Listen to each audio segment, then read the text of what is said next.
તો પ્રધાનમંત્રી સુરત એરપોર્ટ પર પહોંચ્યા છે તેવા સમાચાર હાલ મળી રહ્યા છે। તો પ્રધાનમંત્રી જે આજે ગુજરાતના પ્રવાસે છે અને સુરત એરપોર્ટ ખાતે તેમનું આગમન થઈ ગયું છે। તો પ્રધાનમંત્રી ખાસ કેટલાક કાર્યક્રમો માટે આજે ગુજરાત આવી રહ્યા છે। તો ખાસ મહાત્મા ગાંધી જે મ્યુઝિયમ છે તેનું ઉદ્ઘાટન કરવાના છે। સુરત ખાતે જે ઇન્ટરનેશનલ ટર્મિનલ છે તેનું પણ ઉદ્ઘાટન કરવાના છે। એક હોસ્પિટલનું પણ ઉદ્ઘાટન। આ તમામ કાર્યક્રમો છે આજના પ્રધાનમંત્રીના અને તેના માટે સુરત એરપોર્ટ પર પ્રધાનમંત્રીનું આગમન થઈ ચૂક્યું છે। તો આજે ગાંધી નિર્વાણ દિન અને આજના દિવસે ગાંધીજી પર જે મ્યુઝિયમ તૈયાર કરાયું છે દાંડી ખાતે તેનું લોકાર્પણ કરવાના છે પ્રધાનમંત્રી। અનેક વિવિધ કાર્યક્રમોમાં હાજરી આપશે। આ સાથે પ્રોફેશનલ્સને સંબોધન પણ કરવાના છે સુરત ઇન્ડોર સ્ટેડિયમથી। તો આ તમામ કાર્યક્રમો માટે પ્રધાનમંત્રીએ આજનો જે પ્રવાસ છે ગુજરાતનો તે પ્રારંભ તેનો કર્યો છે। એરપોર્ટ ખાતે તેમનું આગમન અને ભવ્ય સ્વાગત કરવામાં આવ્યું છે વડાપ્રધાનનું।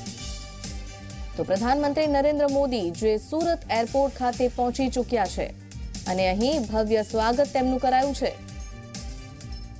તો દ્રશ્યો આપ જોઈ રહ્યા છો સુરત એરપોર્ટ પર પ્રધાનમંત્રીનું આગમન અને તેમનું સ્વાગત કરવામાં આવ્યું છે। સીએમ વિજય રૂપાણી અહીં ઉપસ્થિત।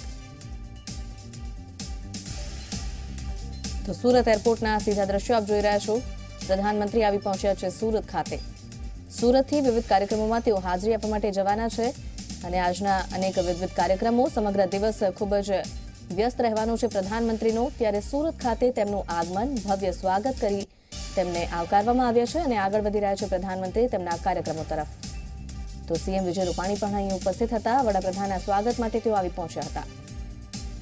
તો ખૂબ જ ટૂંક સમયમાં ગુજરાતમાં ફરી એકવાર આવ્યા છે પ્રધાનમંત્રી તેમ કહી શકાય। હાલમાં જ ગુજરાતના પ્રવાસે આવી ચૂક્યા હતા પ્રધાનમંત્રી, પરંતુ આ વખતે હવે દક્ષિણ ગુજરાતના જે પ્રવાસે આવ્યા છે ખાસ કેટલાક કાર્યક્રમોના કારણે તેઓ આવ્યા છે। તો મહત્વનું છે સુરતથી જે ઇન્ટરનેશનલ ફ્લાઇટ હવે શરૂ થવાની છે। તો સુરત શારજાહ ફ્લાઇટ જે શરૂ થવાની છે તેનું ઉદ્ઘાટન આજે કરવાના છે વડાપ્રધાન અને આ રીતે ઇન્ટરનેશનલ ટર્મિનલનું અહીંથી ઉદ્ઘાટન થશે, લોકાર્પણ કરશે આજે પ્રધાનમંત્રી। તો આ સિવાય દાંડીમાં રાષ્ટ્રીય નમક સત્યાગ્રહ મેમોરિયલનું પણ તેઓ ઉદ્ઘાટન કરવાના છે। તો આ તમામ મહત્વપૂર્ણ કાર્યક્રમો રહેશે આજના પ્રધાનમંત્રીના, જેના માટે તેઓ સુરત એરપોર્ટ પર પધારી ચૂક્યા છે। તો કડક સુરક્ષા વ્યવસ્થા ગોઠવી દેવામાં આવી છે સુરત એરપોર્ટની આસપાસ। સમગ્ર દક્ષિણ ગુજરાત કહી શકાય કે પોલીસ છાવણીમાં હાલ તો ફેરવાઈ ગયું છે। તો પ્રધાનમંત્રીના આગમન પૂર્વે રિહર્સલ પણ કરવામાં આવ્યું હતું અને સુરક્ષાને લઈને ખાસ રિહર્સલ કરવામાં આવ્યું હતું। મોટી સંખ્યામાં જવાનો તૈનાત કરાયા છે પ્રધાનમંત્રીની સુરક્ષા માટે। તો મિશન દક્ષિણ ગુજરાત પર આજે પ્રધાનમંત્રી આજનો સમગ્ર દિવસ તેઓ ગુજરાતના વિવિધ કાર્યક્રમોમાં પસાર કરશે।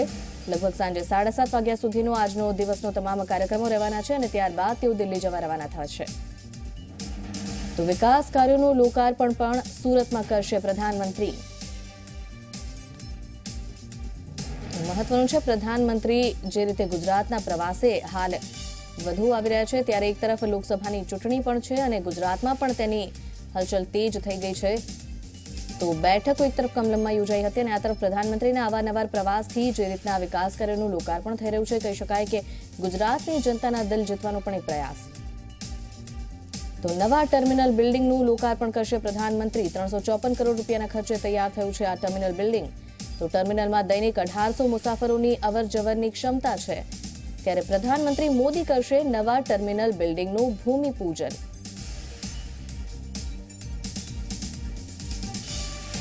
તેજસ મોદી જોડાઈ ગયા છે વધુ માહિતી સાથે। તેજસ, જે રીતે પ્રધાનમંત્રીનું આગમન થયું છે હવે શું કાર્યક્રમો રહેશે, વધુ માહિતી જણાવશો। પ્રધાનમંત્રી થોડા સમય પહેલા સુરત એરપોર્ટ પર પહોંચી ચૂક્યા છે। ખાસ વિમાનથી તેઓ સુરત એરપોર્ટ પર આવ્યા છે। શરૂઆતમાં તેમનું તમામ જે લોકો છે તે સ્વાગત કરશે। ખાસ કરીને મુખ્યમંત્રી વિજય રૂપાણી સહિતના જે રાજ્ય સરકારના નેતાઓ છે, મંત્રીઓ છે, તમામ લોકો પ્રધાનમંત્રીનું સ્વાગત કરશે। ત્યારબાદ પ્રધાનમંત્રીનો કાફલો સુરત એરપોર્ટ પર બનાવેલા જે ડોમ છે ત્યાં આગળ આવશે।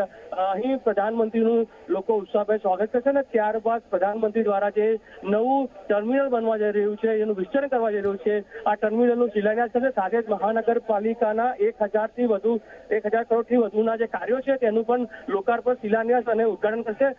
ત્યારબાદ પ્રધાનમંત્રી પોતાનું નિવેદન આપશે, પોતાનું વક્તવ્ય આપશે। એટલે પ્રધાનમંત્રીના આગમનની તૈયારીઓ જે રાહ જોવાઈ રહી હતી તે પૂર્ણ થઈ ચૂકી છે અને પ્રધાનમંત્રી સુરત એરપોર્ટ પર આવી ચૂક્યા છે। સૌથી મહત્વની વાત છે કે સુરત દ્વારા છેલ્લા કેટલાય સમયથી સરકાર પાસે ઇન્ટરનેશનલ એરપોર્ટ અને ઇન્ટરનેશનલ ફ્લાઇટની ડિમાન્ડ કરવામાં આવી હતી, જેના માટે સરકાર દ્વારા પ્રયાસો પણ કરવામાં આવ્યા હતા અને તેના જ ભાગરૂપે અત્યારે જે એક્સપાન્શન કરવામાં આવ્યું છે તે થઈ રહ્યું છે. આજે એક્સપાન્શન થયું તેના કારણે સુરતને સૌથી મોટો ફાયદો એ થશે કે જે તેની કેપેસિટી છે પેસેન્જરોની તે વધીને 1800 થઈ જશે. આ સાથે જ જે નવી ફ્લાઇટો છે, આ ઉપરાંત જે નવી વસ્તુઓ છે તે તમામ મળશે. પ્રધાનમંત્રી એરપોર્ટ પર જે કાર્યક્રમ છે સ્થળ પર આવી ચૂક્યા છે. પ્રધાનમંત્રી પહોંચી ચૂક્યા છે અને તમામ લોકો પ્રધાનમંત્રીનું અત્યારે ઉત્સાહભેર સ્વાગત કરી રહ્યા છે. જોઈ શકાય છે તમામ દ્રશ્યો પ્રધાનમંત્રી આવી ચૂક્યા છે અને પ્રધાનમંત્રીનું અત્યારે ઉત્સાહભેર સ્વાગત કરવામાં આવી રહ્યું છે. પ્રધાનમંત્રીને તમામ લોકો અત્યારે ઉત્સાહભેર સ્વાગત કરી રહ્યા છે. ભારત માતા કી જેના નારા લાગી રહ્યા છે. પ્રધાનમંત્રીએ પણ હાથ ઉઠાવીને લોકોને અભિવાદન ઝીલી રહ્યા છે. બીજી તરફ મોદીના નારા તમામ લોકો લગાવી રહ્યા છે. એટલે કહી શકાય છે કે સુરતની અંદર મોદીમય માહોલ જોવા મળી રહ્યો છે. જી તેજસ, આભાર આપનો.